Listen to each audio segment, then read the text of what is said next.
नमस्कार। प्रारब्ध पर आप सभी का स्वागत। मैं अवनीश। चैनल आपने सब्सक्राइब किया है, वीडियोस को आप लाइक करते हैं, शेयर करते हैं, बहुत बहुत धन्यवाद। बेल आइकन जरूर दबा के रखिए ताकि किसी भी अपलोड की सूचना आपको सीधे मिल सके। तो आइए सीधे निकालते हैं अपने स्वागत वाली वही परंपरागत थाली जो व्यालोक जी के लिए मौजूद रहती है, और उसी स्वागत वाली थाली के साथ व्यालोक जी का करते हैं स्वागत। व्यालोक जी बहुत बहुत स्वागत, नमस्कार। प्रारब्ध के सभी दर्शकों श्रोताओं सहित आपको नमस्ते, प्रणाम, जय जय सिया राम। जय जय सिया राम। हजरात हजरात हजरात, मीलाड ने कह दिया है, स्वागत की करो तैयारी, आ रही है यूसीसी की बारी। समान नागरिक आचार संहिता, एक देश सभी नागरिकों के लिए एक कानून। मैंने हजरात हजरात हजरात क्यों बोला?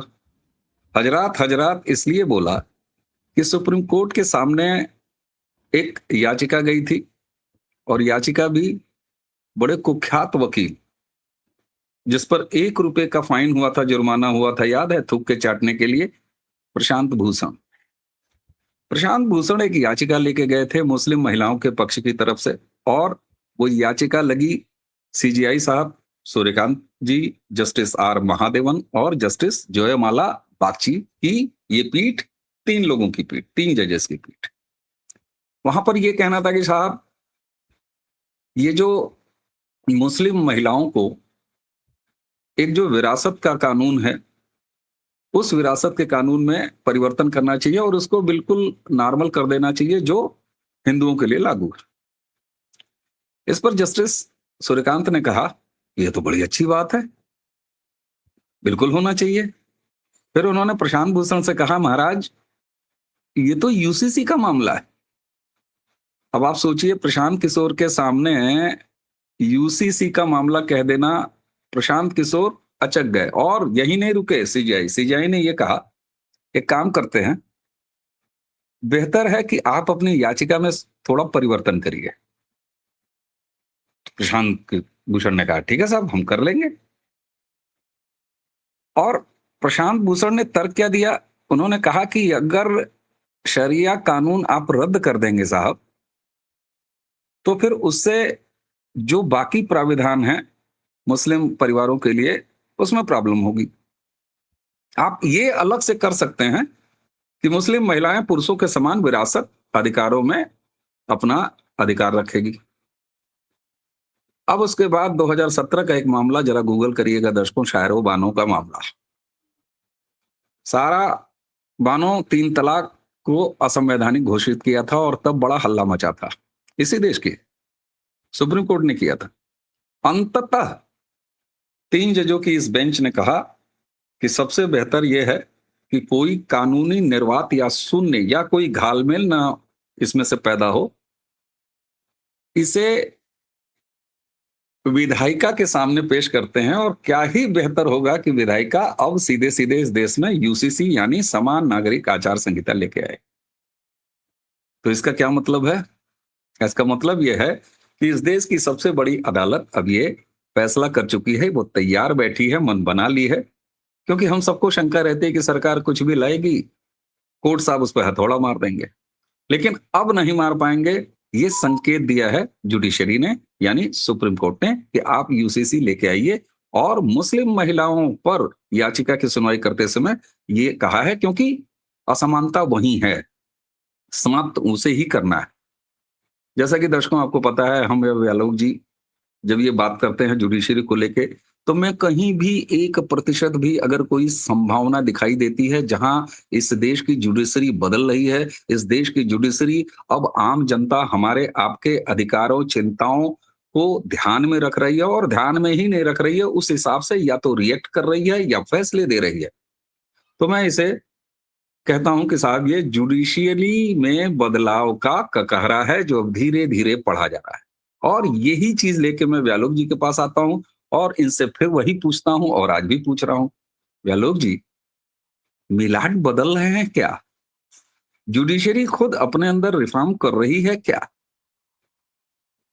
लॉर्ड पर बात करने से पहले, या योर लॉर्डशिप, क्योंकि हम लोग तो भाई अंग्रेज हैं, हम लोग तो अभी भी काला चोगा पहनते हैं, वो जू वाला पूरा वो जोकर बन के हमारे साहबान रहते हैं, उन पर बात करने से पहले जरा प्रशांत भूषण टाइप के दोहरे, वैसे सही शब्द दोगला होता है, लेकिन चलिए थोड़ा सा भाषा का संयम रख लिया जाए, उनके दोहरेपन पर बात की जाए। गुड़ खाएंगे, गुलगुले से परहेज करें, मतलब शरिया नहीं हटाना है, मियाँ लोगों को स्पेशल राइट्स देने हैं, सरिया गिट्टी बालू सब दे देना है, लेकिन महिलाओं के विरासत में थोड़ा सा योर लॉर्डशिप इधर उधर कर दीजिए।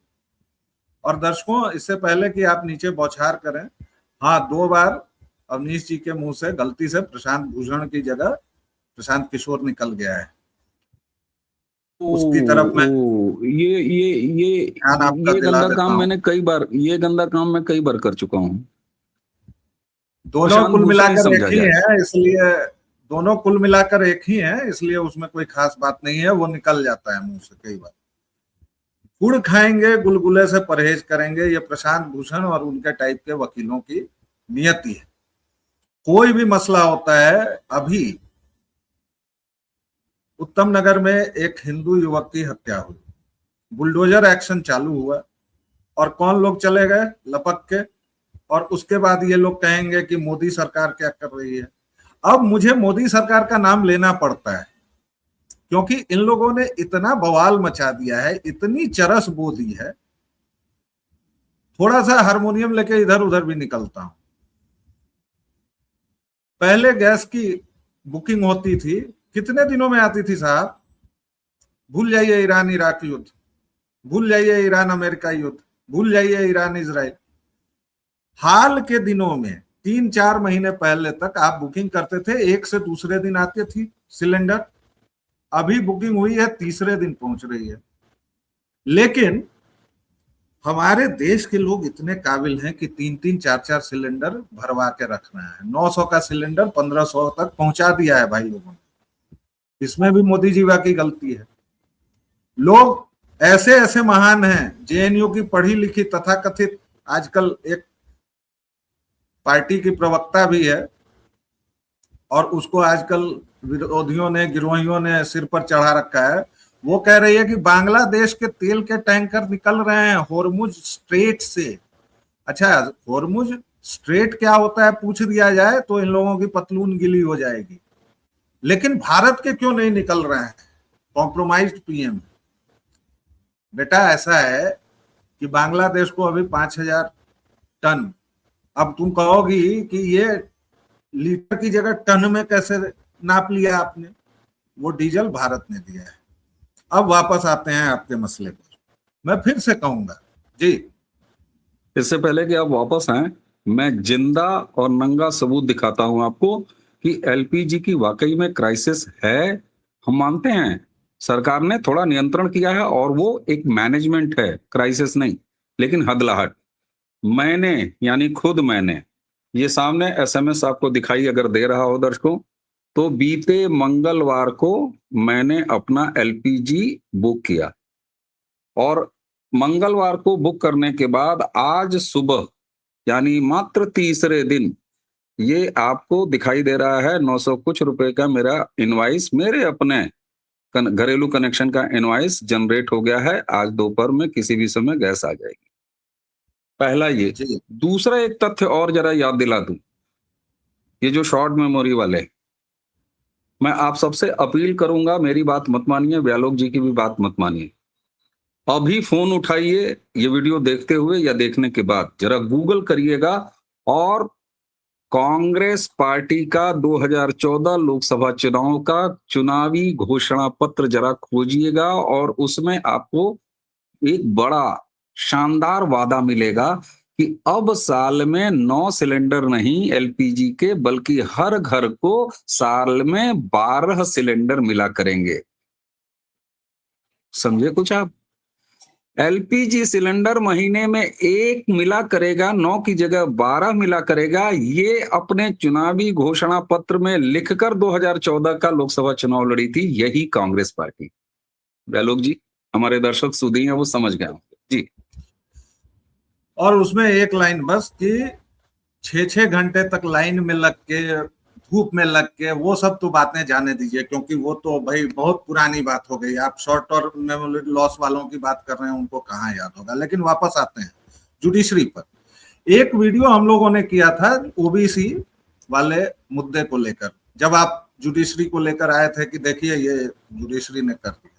मैंने उस समय भी कहा कि सर क्यों डर लगता है, सूर्यकांत सर आप क्यों डरते हैं, प्लीज मत डरिए। सर तन से जुदा वालों से आप इतना ज्यादा क्यों डरते हैं सर?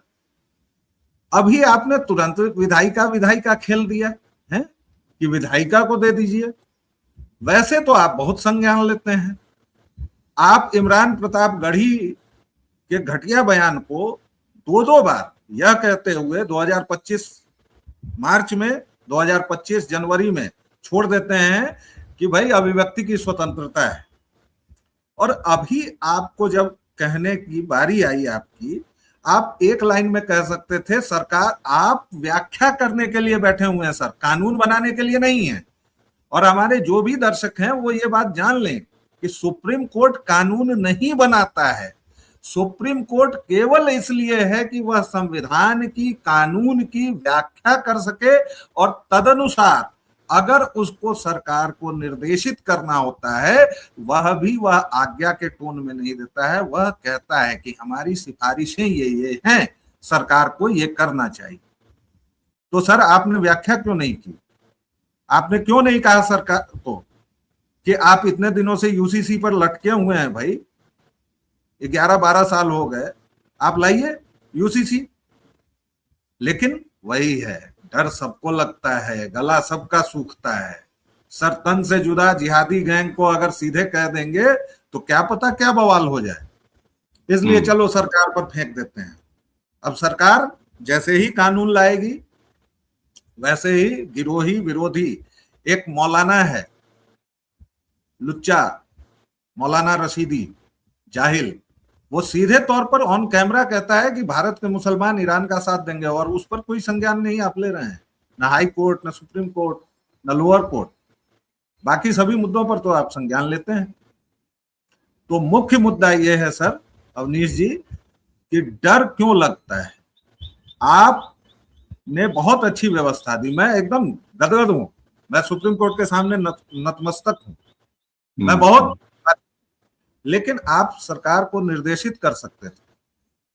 आप ये कह के बॉल केवल उनके पाले में मत डालिए। आप सरकार को निर्देश क्यों नहीं दे रहे हैं? आपने, ऐसा नहीं है इससे पहले आपने सरकार को कभी निर्देश नहीं दिया है, बहुतेरे निर्देश दिए हैं। आपने बुलडोजर एक्शन पर निर्देश दिया है, पूरे देश के लिए आपने बना के दिया है भाई कि बुलडोजर एक्शन कैसे होगा, कहां होगा, जिसका उल्लेख करते हुए दिल्ली हाई कोर्ट ने अभी उत्तम नगर में तोड़फोड़ पर रोक लगाई है। दिल्ली हाई कोर्ट का वर्बेटम है कि क्या सुप्रीम कोर्ट की व्यवस्था आप लोग भूल गए हैं।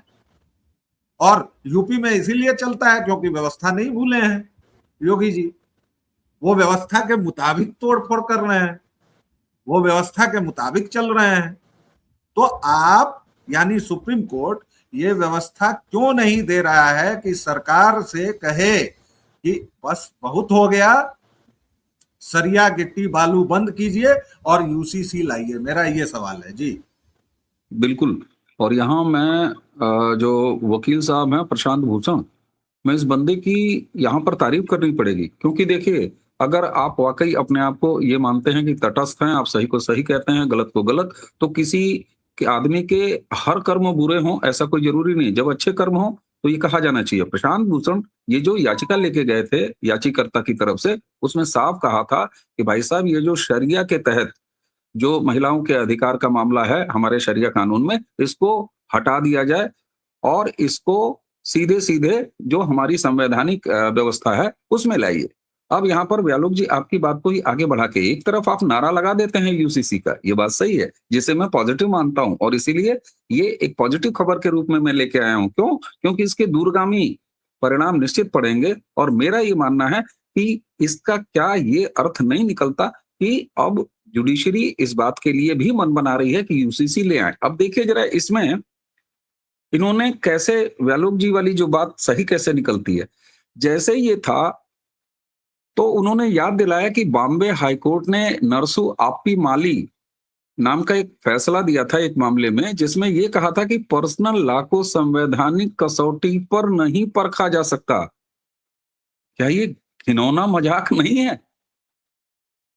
फिर पीठ ने यह सवाल उठा दिया कि अगर हम ये शरिया विरासत कानून को रद्द कर देते हैं तो क्या इससे निर्वात पैदा नहीं होगा? और सीजीआई साहब क्या कह रहे हैं कि सुधार की हमारी, शब्द ध्यान दीजिएगा, सुधार की हमारी अति उत्सुकता में ऐसा न हो कि हम उन्हें यानी मुस्लिम महिलाओं को वंचित कर दें उस बात से, उस अधिकार से जो पहले से उनको मिल रहा है और कम मिलेगा। 1937 का शरिया एक्ट खत्म हो जाता है तो क्या ये एक अनावश्यक शून्य नहीं पैदा होगा? यहां मैं तारीफ करता हूं प्रशांत भूषण की कि प्रशांत भूषण ने कहा कि अगर शरिया विरासत कानून रद्द होता है तो उत्पन्न होने वाले खालीपन को भारतीय उत्तराधिकार अधिनियम, जो कि सामान्य नागरिकों के लिए अदर देन मुसलमान, वो लागू हो जाएगा। अदालत ये घोषणा कर सकती है कि मुस्लिम महिलाएं पुरुषों के समान विरासत अधिकारों की हकदार हैं। और तब उन्होंने कहा यू टर्न लेते हुए धीरे से कि अरे रे रे रे रे रे रे नहीं। तो इसका साथ में कोर्ट ने ये कहा कि तब तो इसका जो अल्टीमेट सॉल्यूशन है वो यूसीसी है। और फिर उन्होंने कहा कि आओ इसे विधायिका पर छोड़ दें, पतली गली से निकल गए। कंक्लूडिंग कमेंट, आप म्यूट हैं।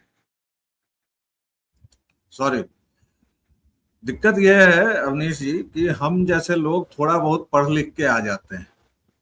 तो सुप्रीम कोर्ट ने क्या फैसला दिया आपने बता दिया दर्शकों को, वो पढ़ा हुआ था। इसलिए मैंने कहा कि ये डरपोक होने की निशानी है, ये डरपोक है। डर के मारे इनकी मजाल नहीं है कि ये मियां लोगों पर कोई टिप्पणी भी कर दें। अभी इन्होंने क्या हंगामा किया है साहब, एनसीईआरटी से केवल माफी मंगवा के इनको संतोष नहीं हुआ है। यही सीजीआई साहब है ना, चीफ जस्टिस ऑफ इंडिया, वो किताबें 1.5 लाख किताबें वापस लेके चैन नहीं मिला। अब इन्होंने वो जो प्रोफेसर था उसको जीवन भर के लिए बैन करवा दिया एनसीईआरटी से। और एनसीईआरटी से नहीं, हर एक एकेडमिक इंस्टीट्यूशन से, कि अब वो प्रोफेसर अपनी सेवाएं कहीं नहीं दे सकता है। ये ओवररीच नहीं है क्या? और ओवररीच क्या, ये तो तानाशाही है आपकी एकदम है, एकदम। और यहां पर आप क्या बोल रहे हैं? आपने तो इनको एकदम आईना दिखा दिया है ना साहब कि कैसे कैसे भागे हैं, फिर भागे हैं। निर्वात पैदा हो जाएगा। 57 देशों में ही शरिया लागू है महाराज, और आप तो लोकतांत्रिक देश हैं। ये शरिया गिट्टी के बिना देश नहीं चल रहा है, मुल्क नहीं चल रहे हैं, पूरी दुनिया नहीं चल रही है। आपको चूंकि शरिया गिट्टी से डर लगता है, आपको पता है कि ये जिहादी सड़कों पर उतर जाएंगे। आज तक आप जो अपने उच्चासन पर ऐसे बैठ के देवराज इंद्र की तरह ज्ञान दे रहे हैं, वो नहीं दे पाएंगे मिस्टर सीजेआई। इसलिए आपके मुंह से ये सब फूल जैसे प्रवचन झड़ते हैं। हिंदुओं के मामले में आपको, अरे आप ही के पूर्ववर्ती थे सर सूर्यकांत जी। और मैं आपको माई लॉर्ड नहीं कहूंगा, योर लॉर्डशिप नहीं कहूंगा, क्योंकि आप मेरे टैक्स पेयर्स के पैसे से पलने वाले एक नौकर हैं। नौकर, करवाइए कंटेम्प्ट, देख लेंगे, भेजिए जेल। लेकिन आप क्या हैं? क्यों कहूं मैं आपको? तो सूर्यकांत जी सर सुनिए, आप ही के एक पूर्ववर्ती थे जो हमें हमारे देवताओं के पास भेज रहे थे, तब आपको शर्म नहीं आई। और आज आप कह रहे हैं कि विधायिका के पास जाइए, कानून बनाना है। चालाकी कर रहे हैं आप। ये सब चालाकी बंद कीजिए सर। आपने कुछ एक अच्छे फैसले दिए हैं, आप इतिहास में दर्ज हो सकते हैं, अमर हो सकते हैं कि इस देश की घटिया नाबदानी जुडिशरी को आपने थोड़ी बहुत राहत दी, थोड़ा बहुत रास्ता खोला, तो नाली से निकला है मवाद, बहुत सारा गंद। यशवंत वर्मा को हटाइए, अपने लोगों को दुरुस्त कीजिए, और सर प्लीज ऐसी चीजें न किया कीजिए कि हमारा जो भी थोड़ा बहुत आप लोगों पर भरोसा कायम हो। मेरा तो खैर होगा ही नहीं, क्योंकि मैं तो मानता हूं कि जुडिशरी में जब तक आमूल चूल आप लोगों को सिर के बल नहीं खड़ा कर दिया जाए तब तक आप लोग कुछ नहीं करेंगे। लेकिन जो अवनीश भाई जैसे लोग हैं जिनकी आस्था जगती है, उनको कम से कम मत ठगिए, बस इतना कहना है सर। बिल्कुल ठीक बात है। पर आशा क्यों जगती है? ये सारा इनका यू टर्न, ये सारा अगल बगल घेरना, भागना, निर्वात, ये सब बताने के बाद मैं अदालत का अंतिम निर्देश पढ़ रहा हूं और यहीं से मेरे लिए सकारात्मकता दिखती है, मेरी उम्मीद जगती है और जो व्यवस्था है उसमें उम्मीद जगाना पड़ेगा, निराशा से कुछ होगा नहीं। अंतिम निर्देश, जो कंक्लूडिंग निर्देश था, जैसा कि मैंने आपको बताया कि प्रशांत भूषण से उन्होंने ये भी कहा कि आप अपनी याचिका में परिवर्तन कीजिए। अब सुनिएगा 4 लाइनें जो अंत में निर्देश दिया। पीठ ने ये निर्देश दिया कि अगर खुद महिलाएं यानी मुस्लिम महिलाएं शरिया एक्ट 1937 को बाहर निकलने के लिए अदालत का दरवाजा खटखटाएं तो कोई सीधे न्यायिक हस्तक्षेप अधिक उचित होगा। बेहतर है इस तरह की कोई याचिका दिलवाइए, ये कहा। उसके आगे कहा कि इस पर भूषण ने साफ किया कि याचिकाकर्ताओं में कुछ मुस्लिम महिलाएं भी शामिल हैं। उन्होंने कहा नहीं, हिंदुओं को हटाइए, प्योर मुस्लिम महिलाओं को ले आइए याचिका और चेंज करिए। अंत में अदालत ने भूषण को अपनी याचिका में संशोधन करने का सुझाव दिया। पीठ ने कहा कि याचिका में यह साफ तौर पर जोड़ा जाना चाहिए कि यदि शरिया के विरासत प्रावधानों को रद्द किया जाता है तो उस स्थिति में कानूनी उपाय क्या होंगे। प्रशांत भूषण द्वारा याचिका में संशोधन करने की बात स्वीकार करने के बाद अदालत ने अगले याचिका दायर यानी पुनर् उसको रिफाइन करके याचिका लाने तक सुनवाई स्थगित कर दी। यहां 2 बातों से मेरी सकारात्मक उम्मीद जगती है। मुस्लिम महिलाओं से याचिका मांगी है, प्रशांत भूषण तैयार हैं और उन्होंने कहा कि ये भी बताइए, इससे पहले प्रशांत भूषण ये कह चुके इसी मामले की जिरह में कि अगर शरिया आप ये महिलाओं वाला प्रोविजन खत्म कर देते हैं, अधिकार उत्तराधिकार वाला, तो जैसे हिंदुओं को जैसे बाकी लोगों को मिलता है वही विरासत कानून इनके ऊपर भी, उत्तराधिकार कानून इनके ऊपर भी लागू होगा। लेकिन अकाट्य तर्कों के आगे मैं शाबाशी देता हूं प्रशांत भूषण को कि उन्होंने एक ऐसे मामले को सामने अदालत के रखा, सीजीआई की बेंच के सामने रखा, जिस पर सीजीआई की बेंच को यह कहना पड़ा कि फिर इस सब का समाधान तो यूसीसी है। रही बात विधायिका यानी सरकार के पाले में गेंट डालने की, तो ये सरकार यूसीसी की मंशा रखती है। बाकी सरकार कब करेगी, कब लाएगी, ये सरकार की तैयारियों का है। लेकिन इन सब के बीच में सकारात्मक बात यह है कि अदालत ये जरूरत महसूस कर रही है कि यूसीसी आए, अल्टीमेट समाधान यूसीसी है। और मेरे जैसे लोगों के लिए संतोष की बात यह है कि इस वर्तमान सरकार की लिस्ट में यूसीसी है, जो कि 2014 से पहले नहीं रही और आज से नहीं है। समान नागरिक आचार संहिता भारतीय जनता पार्टी के चुनावी मैनिफेस्टो में बहुत पुराने समय से है। ये सकारात्मकता है। इसलिए मैं बार बार कहता हूं कि ये सरकार की जो धारा है ये अगर लगातार बढ़ेगी तो आहिस्ता आहिस्ता आहिस्ता मरहले भी सुलझेंगे। अगर आपको लग रहा हो कि ये वीडियो तनिक भी काम लायक है आगे बढ़ाने के, तो इसे प्लीज आगे बढ़ाइएगा। चैनल को आपने सब्सक्राइब किया, अगर मैं अब तक नहीं सब्सक्राइब किया है तो कर लीजिए, अब मैं धमकी नहीं देता। वीडियोस को आप लाइक करेंगे अगर, तो इसका प्रसार ज्यादा होता है और वीडियोस को आप फॉरवर्ड अगर करेंगे तो इससे आप चैनल को सहयोग दे रहे होंगे। तो इसी के साथ बेल आइकन भी दबा के रखिए ताकि किसी भी अपलोड की सूचना आपको सीधे मिले। मुझे यानी अवनीश और व्यालोक को आज्ञा देने से पहले व्यालोक वाणी पर भी आपका स्नेह बराबर बना रहे। यहाँ व्यालोक जी पाए जाते हैं प्रारब्ध के अलावा। तो आज की चर्चा अब यहीं समाप्त। मुझे यानी अवनीश और व्यालोक दोनों को आज्ञा दीजिए। नमस्कार, प्रणाम, जय जय श्री राम।